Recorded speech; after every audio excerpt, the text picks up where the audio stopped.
Hello Classic Crew, and welcome to today's video where we're going to be talking about how you can do work before you have kids that will allow you to stay at home with your kids after you're a mom.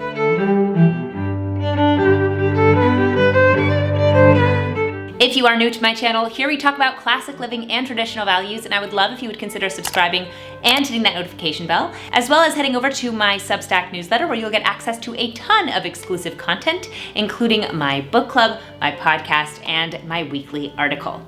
If you see me looking off to the side or hear any sounds in this video, that is my baby. He is very entertained by what I am doing right now, so that is just a warning ahead of time. But in today's video, I want to talk about 5 ways that you can have a job before you get married, before you have kids, but that will allow you to transition to being a stay-at-home mom or working from home so that you can be around for your children as they're growing up.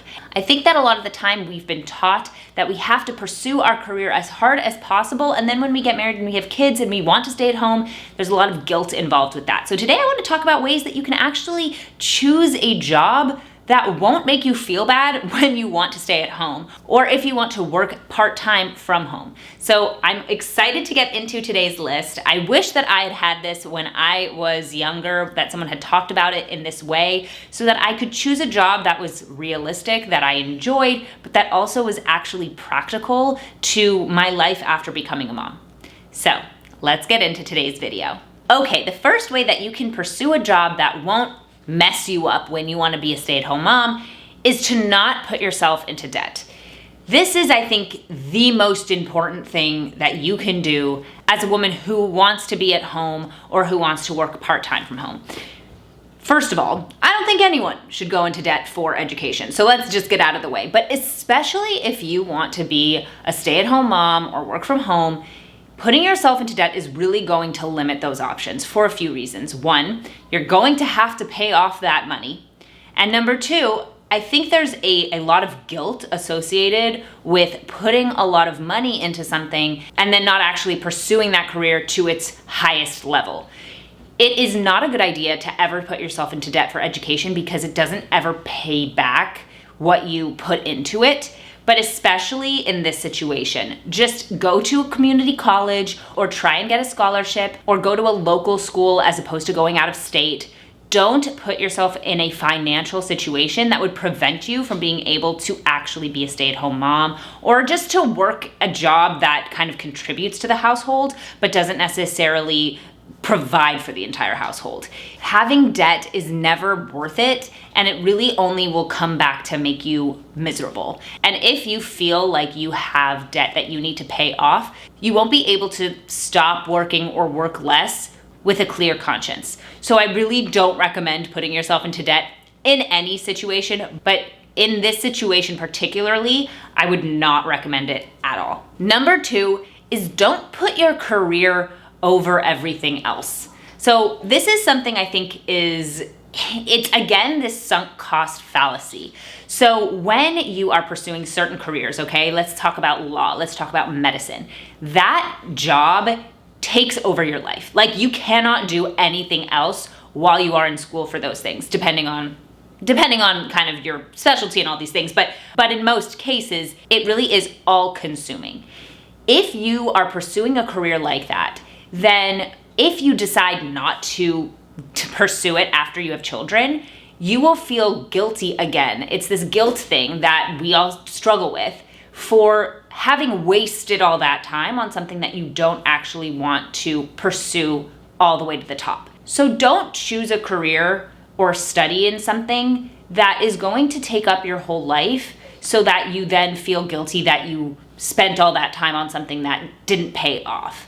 It's just going to make you sad at the end of the day if you look back at those years and think, oh, I could have been using it in a different or better way, and instead I used it for that and now I'm not even pursuing that. Now, I believe that everything you've done in your past influences who you are and where you are in your future, but even with that, you still have to struggle with those guilt feelings of I wasted time. And when you have that sunk cost fallacy, which is, oh, I put in this much time, therefore I must continue, then it's really hard to break that philosophy. And instead, you might end up forcing yourself into putting in more time into something that you don't want to do and ultimately will not make you a better mother or a better wife. Number 3 is choose something that has flexibility and that at some point you could do from home. There are certain jobs that you can't do from home, right? You can't be a doctor from home, but there are other jobs that you can do from home. For example, for me, I do content creation. Now, not everyone can do this and make a living, but the nice thing about this job is that I can do it from home and I do have flexibility. I work on my own hours and I have the opportunity to spend time with my baby and take care of my home and be a homemaker. So finding a job that really does have that flexibility is going to be imperative to you being able to stay at home. Now, you may choose not to work at all, which is a beautiful thing, just being a full-time homemaker. But if you do need to work, or if you choose to work part-time, you need to be able to have the flexibility to do it on your own hours. Because as a mom, you are never going to be able to say, oh, I can work from this time to this time without any problems. Unless you have help, a daycare, a nanny, a mom around, you can't guarantee that those hours are going to be stable. So you need to have flexibility. So look into careers that A, you have a passion for, that you enjoy, that you like, but B, can also be flexible enough for you to actually do them from home and do them on your own hours. Number 4 is save, save, save. Save your money. If you save money and you kind of have a little nest egg saved for when you get married, then not only are you going into your marriage without any debt, you're also going in with some money that can help pay for groceries or can help pay the bills, things that you may not choose to contribute financially once you get married. But if you have that money saved from before, you can help at least at the beginning with those bills, with those smaller expenses like groceries, things like that.